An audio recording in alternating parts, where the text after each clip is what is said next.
Hello Kushikam James, how are you all? ఈ రోజు మనము పీరియాడిక్ క్లాసిఫికేషన్ ఆఫ్ ఎలిమెంట్స్ లో periodicity and the list of the periodic properties అనే video series లో అయితే నెక్స్ట్ వీడియో అయితే చేయబోతున్నాము. ఈ వీడియోలో మనం డిస్కస్ చేస్తున్న టాపిక్ ఏంటి అంటే డెన్సిటీ అన్నమాట. యాక్చువల్ గా ఈ డెన్సిటీ అనేది మనకి బోర్డ్ ఎగ్జామ్స్ కి అంటే 11th క్లాస్ బోర్డ్ ఎగ్జామ్స్ కి కానీ అలాగే ఇంటర్మీడియట్ ఫస్ట్ ఇయర్ కి సంబంధించిన ఫైనల్ ఎగ్జామ్స్ కి కానీ ఇది అంత ఇంపార్టెంట్ అయితే కాదు, కానీ ఈ కాన్సెప్ట్ అనేది మనకి జేఈఈ అండ్ నీట్ వాళ్ళకైతే కొంచెం ఇంపార్టెంట్ అని చెప్పొచ్చు. So let us start discussing about the topic density and its periodicity. Periodicity అంటే మనం ఆల్రెడీ చెప్పుకున్నాము, అది ఒక పీరియాడిక్ టేబుల్లో ఒక గ్రూప్లో ఎలా చేంజ్ అవుతుంది, ఒక పీరియడ్లో ఎలా చేంజ్ అవుతుంది అని చెప్పుకోవడాన్ని మనం periodic classification or periodic like property అని చెప్తామన్నమాట. యాక్చువల్గా ఈ డెన్సిటీని కూడా ఒక పీరియాడిక్ ప్రాపర్టీగా కన్సిడర్ చేస్తామన్నమాట. అంటే ఇది ఒక ట్రెండ్ ఫాలో అవుతుంది. గ్రూప్లో వెళ్ళినప్పుడు ఇది ఒక ట్రెండ్లో అంటే ఇంక్రీజ్ అవుతుంది లేదా డిక్రీజ్ అవుతుంది, అలాగే పీరియడ్లో వెళ్ళినప్పుడు ఇది ఒకటి ఇంక్రీజ్ అవుతుంది డిక్రీజ్ అవుతుంది అని ఒక ట్రెండ్ని అయితే ఒక కంపారిటివ్ ట్రెండ్ని అయితే మనము చూడగలుగుతాం అనమాట. అదేంటి అనేది ఇవాళ చూద్దాము. సో ఇంతకీ ఫస్ట్ డెన్సిటీ అంటే ఏంటి అనేది మనం చూస్తే కనుక ఈ డెన్సిటీ అనేది by the definition we know density అనేది మనకి మాస్ పర్ వాల్యూమ్ అని అయితే చెప్తాము. అంటే మనం ఇప్పుడు ఆబ్వియస్గా ఎలిమెంట్స్ గురించి మాట్లాడుతున్నాం కాబట్టి ఒక ఎలిమెంట్కి సంబంధించిన మాస్ డివైడెడ్ బై ఆ ఎలిమెంట్ ఆర్ ఆ ఎలిమెంట్కి సంబంధించిన ఒక యాటమ్కి సంబంధించిన మాస్, ఆ ఎలిమెంట్కి సంబంధించిన ఒక యాటమ్ ఎంత వాల్యూమ్ని ఆక్యుపై చేస్తుంది అనే రేషియోని మనము అటామిక్ డెన్సిటీ కింద కన్సిడర్ చేయొచ్చు అనమాట. అంటే ఆ పర్టికులర్ యాటమ్కి సంబంధించిన డెన్సిటీ. సో అటువంటి యాటమ్స్ డెన్సిటీ అనేది పీరియడ్స్లో ఎలా ఉంటుంది అంటే ఇంక్రీజ్ అవుతుందా డిక్రీజ్ అవుతుందా, అలాగే గ్రూప్స్లో ఇంక్రీజ్ అవుతుందా డిక్రీజ్ అవుతుందా అనేది అయితే మనం ఇప్పుడు చూడబోతున్నాము. అండ్ మనకి తెలుసు పీరియడ్స్ అంటే ఏంటి, పీరియడ్స్ అంటే మనకి హారిజాంటల్గా అంటే ఇలా ఉన్న వాటిని మనం పీరియడ్స్ అంటాం అనమాట. అంటే ఇక్కడ చూడండి హైడ్రోజన్ అండ్ హీలియం అనేది ఒక పీరియడ్లో ఉన్నాయి, ఫస్ట్ పీరియడ్ అనమాట. లిథియం, బెరీలియం, బోరాన్, కార్బన్ అవన్నీ సెకండ్ పీరియడ్, సోడియం, మెగ్నీషియం ఇవన్నీ కూడా థర్డ్ పీరియడ్ అనమాట. సో ఇలా ఒక పీరియడ్లో కనుక మనం కన్సిడర్ చేస్తే ఎస్ బ్లాక్ నుంచి డి బ్లాక్ కి వెళ్ళినప్పుడు ఎస్ బ్లాక్ నుంచి డి బ్లాక్ వరకు the density will increase. So చూడండి ఇవి రెండింటిని మనము ఎస్ బ్లాక్ అంటాము. అలాగే ఇక్కడ ఉన్న 10 ఉన్నాయి కదా, ఈ 10 గ్రూప్స్ని కూడా కలిపి ఇక్కడ నుంచి ఇక్కడ వరకు ఈ 10 గ్రూప్స్ని కూడా కలిపి మనము డి బ్లాక్ అంటాము. అలాగే ఇక్కడ నుంచి ఈ చివరి వరకు వీటన్నింటినీ కలిపి మనము పి బ్లాక్ అంటాం అనమాట.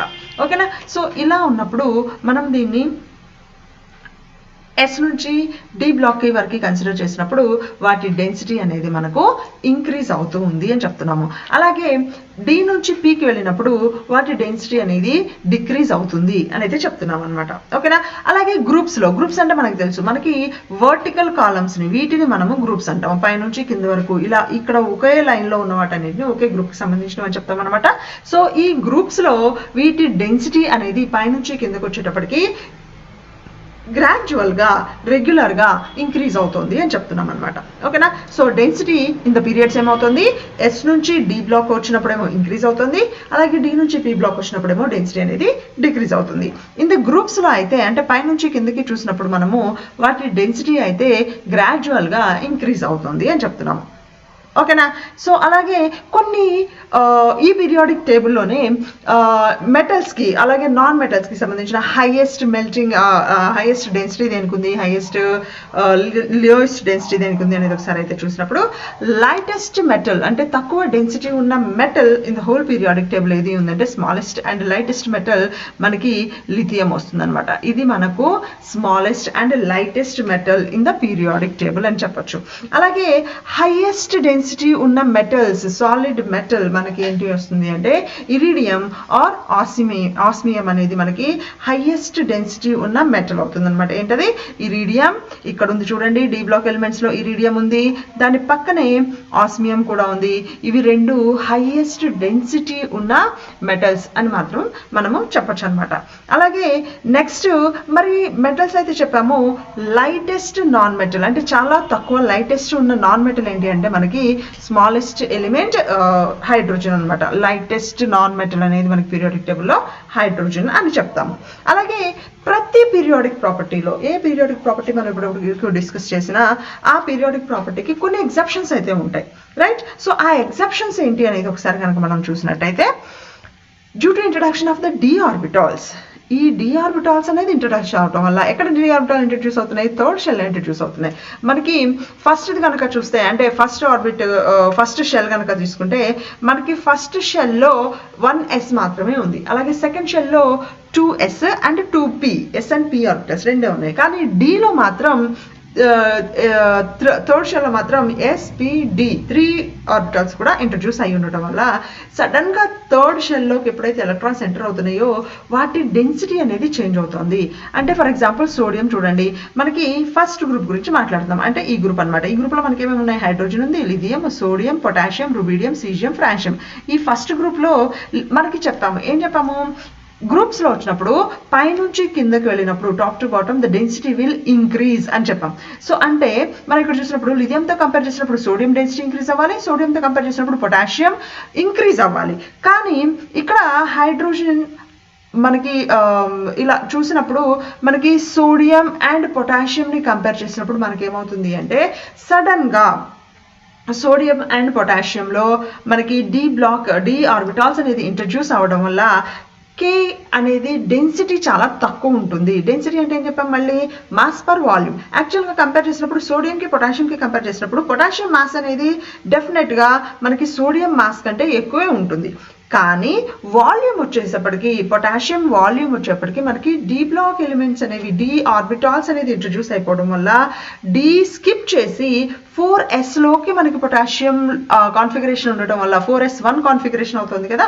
సో ఉండటం వల్ల 3d ఆర్బిటాల్స్ కూడా మనకి మాలిక్యూల్ ఆటమ్ కి సంబంధించిన రేడియస్ లోకి ఆ సైజ్ లోకి 3d ఎంటీ ఆర్బిటాల్స్ ఉన్నా కూడా 3d ఆర్బిటాల్స్ ని కూడా మనం వాటి అటామిక్ సైజ్ లో కన్సిడర్ చేయడం వల్ల డెన్సిటీ అనేది తగ్గుతుంది అనమాట. మాస్ పెరిగింది కానీ అంతకంటే చాలా ఎక్కువగా వాల్యూమ్ అనేది పెరగడం వల్ల మనకి సోడియంతో కంపేర్ చేసినప్పుడు పొటాషియం అనేది లెస్ డెన్సర్, చాలా తక్కువ డెన్సిటీ ఉన్నట్టుగా మనం చూడొచ్చు. అదే లాజిక్ మనకి మెగ్నీషియం అండ్ కాల్షియం కంపేర్ చేసినప్పుడు కూడా చూడొచ్చు. Same logic. ఏం లాజిక్, 4s ఆర్బిటాల్స్ లో 2 ఎలక్ట్రాన్స్ ఉన్నాయి కాల్షియంలో, కానీ 3d ఆర్బిటాల్స్ కూడా ఇంక్లూడ్ అయి ఉన్నాయి అటామిక్ సైజ్ ఆఫ్ కాల్షియం మనం కన్సిడర్ చేస్తున్నప్పుడు. సో దానివల్ల మెగ్నీషియంకి ఎక్కువ డెన్సిటీ ఉంది, కాల్షియంకి అయితే కొంచెం తక్కువ డెన్సిటీ ఉంది అని అయితే మనం చెప్తామన్నమాట. ఓకే, నెక్స్ట్ అలాగే డెన్సిటీ ఫౌండ్ ఇన్ సమ్ ఎగ్జాప్షన్స్. మనం ఇప్పుడు ఎలా అయితే మనం కంపారిటివ్లో చూసుకున్నామో ఆ కంపారిజన్లో మనము first group of elements sodium, lithium, potassium వాటి ట్రెండ్ కనుక ఒకసారి చూస్తే లిథియం, సోడియం, పొటాషియం ఉండాల్సింది, పొటాషియం, సోడియం వచ్చింది, రుబీడియం అలాగే సీజియం అనమాట. ఒకసారి ఎలిమెంట్స్ చూడండి, వాటి position lithium, sodium, potassium, rubidium, caesium ఉంది.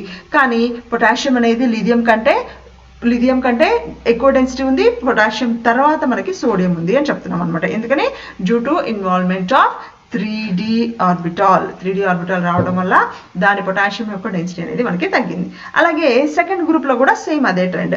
యాక్చువల్గా మెగ్నీషియంతో కంపేర్ చేసినప్పుడు కన్నా కూడా కాల్షియం తక్కువ అని చెప్పాము. ఆ కాల్షియం డెన్సిటీ ఎంత తక్కువ ఉంది అంటే బెరీలియం కంటే కూడా తక్కువ ఉంది అనమాట. అంటే బెరీలియం ఎక్కడ ఉంది చూడండి, బెరీలియం ఇక్కడ ఉంది. సో మనకి ఫస్ట్ గ్రూప్ లో లిథియం కంటే నెక్స్ట్ పొటాషియం వచ్చింది, కానీ కాల్షియం సెకండ్ గ్రూప్ వచ్చేటప్పటికి కాల్షియం డెన్సిటీ అనేది బెరీలియం కంటే కూడా తక్కువ ఉంది అనమాట. అంటే చాలా density of the calcium is very less compared to magnesium and beryllium also.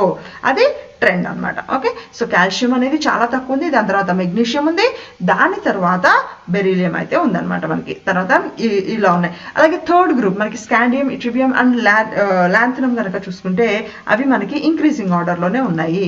So ఇక్కడ చూడండి, స్కాండియము, ఇట్రియం అలాగే లాంథనమ్ ఇక్కడ ఉంది కదా, ఇది ఇక్కడ ఉండాల్సింది. సో ఇవి ఇంక్రీజింగ్ ఆర్డర్లోనే ఉన్నాయి. ఇక్కడైతే పెద్ద ఎగ్జాప్షన్ అయితే మనకేమీ లేదనమాట. అలాగే next titanium, zirconium and hafnium. Titanium, zirconium, hafnium అనేవి మనకి పీరియాడిక్ టేబుల్ చూడండి ఒకసారి. Titanium, zirconium, hafnium. Okay, titanium, zirconium, hafnium అనేది మనం చెక్ చేసినప్పుడు వాటి ట్రెండ్ ఎలా ఉంది, టైటానియం అనేది తక్కువ ఉంది, జిర్కోనియం డెన్సిటీ అనేది ఎక్కువ ఉంది. మనం ఎక్స్పెక్ట్ చేసినట్టే ఇంక్రీజ్ అవుతుంది. కానీ జిర్కోనియంకి హాఫ్నియంకి చెక్ చేసినప్పుడు ఈ రెండింటి మధ్య డెన్సిటీ అనేది హాఫ్నియంకి చాలా ఎక్కువ ఉంది.